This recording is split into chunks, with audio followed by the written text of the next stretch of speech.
everybody. Welcome to a Quickie with Miss B. Today is Burrito Wednesday, according to John. Ah, there. All right. See, there we go. So if you don't like Burrito Wednesday, blame John. All this week we're talking about I have questions. Now, boys and girls, I have a special surprise for you today. I have not only John with me, but my friend David J. Brown, who is an author. And if you have been one of the few people that has listened to him on the Miss Bomey Zone, which is my other podcast, he talks about quite a few of the books that he's read. You want to run down the list of books? He doesn't talk about the books he's read. He doesn't read books. He writes them. That he's written. I'm so excited that he's here because we actually got him to do it. See, I'm tongue-tied. Oh, no. Tell us about a few of the books you read, David. Tell us about some of the titles of the books that you have written, please. Well, there's gotten to be so many that I have to prepare a list. Well, Daddy Had to Say Goodbye was Right. my first novel. Right. And that took me 7 years to write.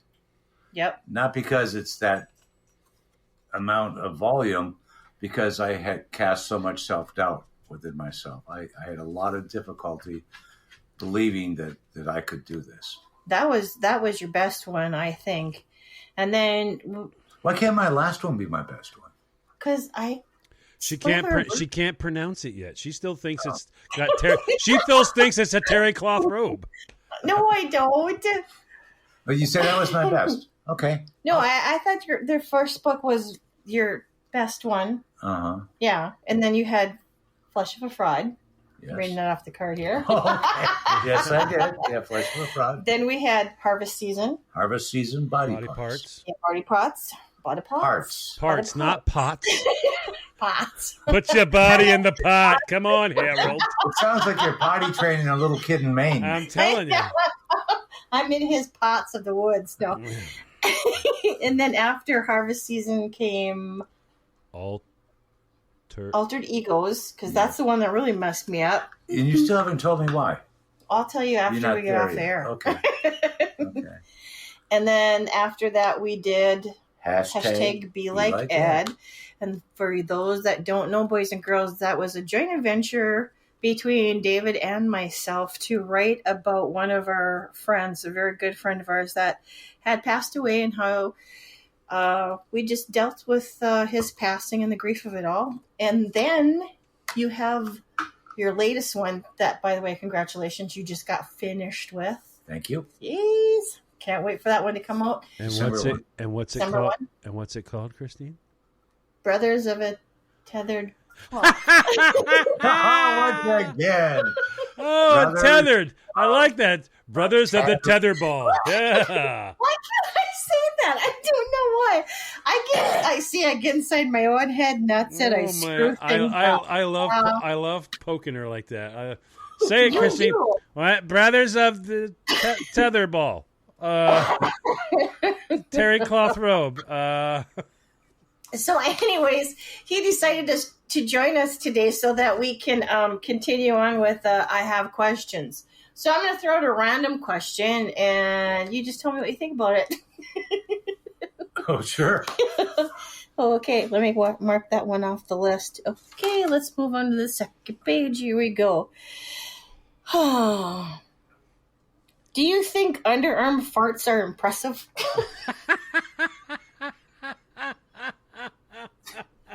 That requires an answer. Yeah, she's hoping you'll elaborate.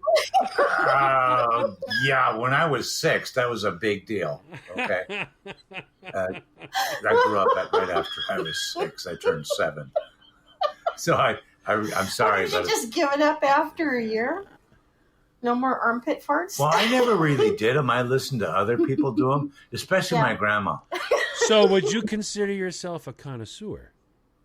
No, I would not. Amateur ranking. Okay. But my granny had big old floppy arms. Oh, she was a nasty old thing. But she had big old, really meaty floppy arms, and she would do those underarm farts. Oh, boy. Oh, yeah. Oh, it made the windows rattle. Oh, okay. All right. There we go. So Grandma Brown was able to call people home for dinner with an underarm fart. Oh, she has some mad skills, that woman. Oh. And then she taught my mother that you can actually throw a tennis shoe like a boomerang. Yeah, we were just talking about that in the previous episode. Not only did it clip you upside your head, it would come back to her for seconds. Oh, it was a double serving. So grandma calls you in with the flapper underarm there. And then Mom takes care of business with the shoe. I like it. Yeah, for being late. Yeah. I like it. And by the way, you're late. Here's a shoe. Well, I could barely hear the underarm fart, Mom. I'm lucky I got here. Sit down. It's time for dinner. How could you not hear Grandma's underarm fart? It's time for dinner. Boy, that just gives you a messed up visual. You know, that's just a bad visual. Not pretty. No. It's not pretty. And my grandma, she had duck lips. Uh-huh. Oh, when she would talk and her jowls start flopping. Oh, boy. Oh, it was like an orchestra. I'm picturing, for some reason, I'm picturing a basset hound. I don't know why. You know, there is a resemblance. There definitely is. And on that note, we need to take a break. Gas X, anyone? Welcome back, everybody. You're listening to A Quickie with Miss B. Today, I have my friend and author, David J. Brown, with us. He is hanging out for a bit to talk about all the strange things, or I should say questions that we're having. Everybody heard you turn. Everybody heard you turn the page. Everybody heard the page. She's hiding it. She's hiding it. I wanted to make sure that I got all the questions on there, and I'm just saving those two for Fabulous Friday. So, yep, there you go. So we're back at it. Thanks for hanging around long enough to come back from break and see what other crazy question I'm going to throw out there. So, you ready for the next one? I am. By all means. I've been married before. Having a third arm, is that better than having a third leg? Oh, if you're a car dealer, it probably is. Can you imagine if you were, 3. Yeah. Uh-huh. Well, that would be like up, left, and right. It'd be fun to be a traffic cop. Can you imagine? Turn, go this way. No, you go this way. You go that way. No. But he just said. It'd be good for a poker player, wouldn't it? Oh, gosh, yeah. Have an extra hand. Be easy to cheat, huh? It would be much, yeah. You could palm a card pretty easily. But from 13 to 18 would probably be a mess for that person's life. What would the location of said third arm be? Boy, I don't know. I mean, where would you put it? And if you did have a third arm, how would that change the rules of boxing? I don't...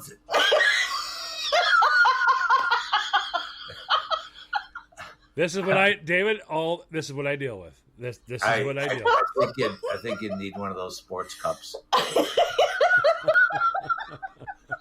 Well, you get a lot of low blows there, huh? You wouldn't put it. You would be born with it. You wouldn't put it somewhere God would have put it. Where would God have put that third arm? In your belly button. So while you were in your mother, you were hanging on. I didn't want to come out. Finally, you let go, and now you have a third arm. But it could be retractable. Because it could go inside. I already have one of those appendages. Oh, wow. When it gets cold out, I'm telling you. Wow. You didn't see that coming. There was a sign that said, "Don't go in here." She opens the door. You're sitting beside David, and you still walked in. Yeah, but he just went up to the line. You didn't. No, you went in. Yeah, Christine, you're guilty. Yeah. I didn't do it. There should be a shame value. Yeah, but where would you think a third arm should be? For me, being a novelist, it should be on the top of my shoulder so I could pat myself on the back. Ta-da! Ta-da! Tuesday. Yeah, what do you think about that? Oh, yeah, that would work too. Exactly. It'd be good for scratching your back, patting yourself on the back. Yeah. You could use it for those times when you're, typing and writing. There you go. And if you're a bowler, you never have any splits. No. Get them all at one time. See, some value to that. It'd be great for going to the bathroom too. You could really get in there and clean up. What? I'm sorry. Whoa. Yeah. I've had I can't do that. I think you just gave him a visual, John. And right now he's going, get it out of my head. Get it out of my head. Holy cannoli. Officially, I'm messed up now. Okay. And then again, the other people that invite me to do things to myself, which aren't very fashionable, I guess I could do that then. Yeah. But yeah, that's true.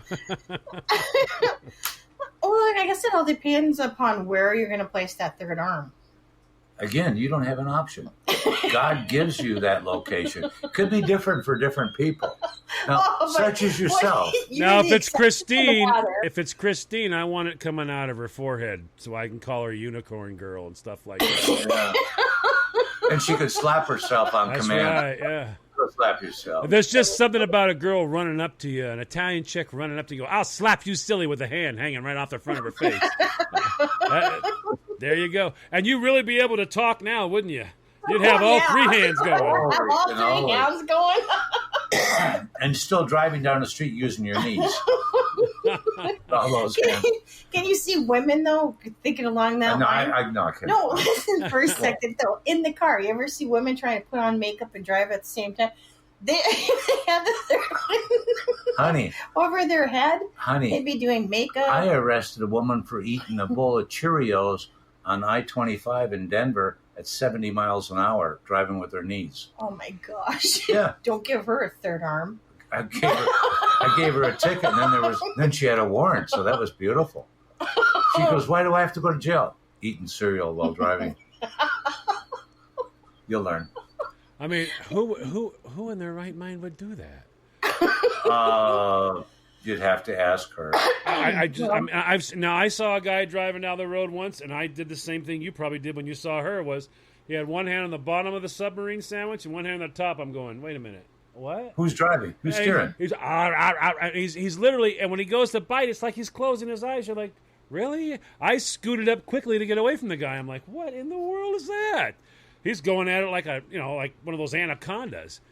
And I mean, you're like, he's got two. Now, there was another guy instance where a third arm would have worked out. Right. I was on patrol north on I-35 north of Metro Denver, and there was a guy driving at 70 miles, probably more like 80 miles an hour, and he had blueprints spread out on his steering wheel, and talking on a cell phone, holding a cell phone with blueprints. And he's got his finger on the blueprint, so I don't know what he was steering with. This guy obviously was born right. He was multitasking at best.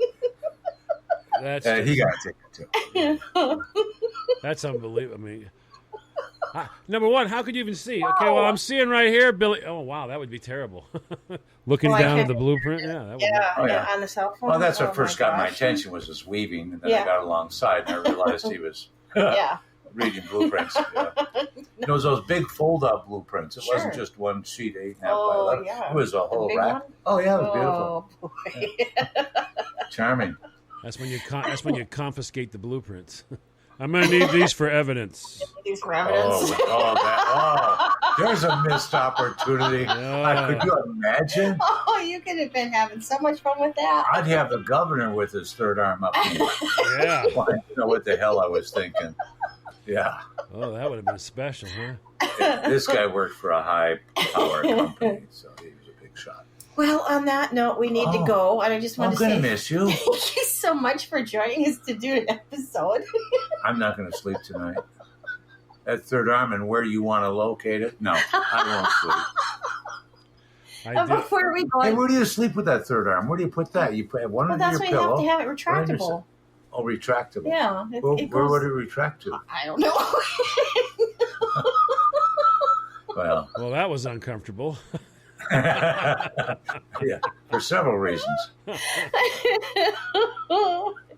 And for those of you who are interested in any of the books that we mentioned for David, you can go to his website at davidjbrownbooks.com, where you can find all of his books.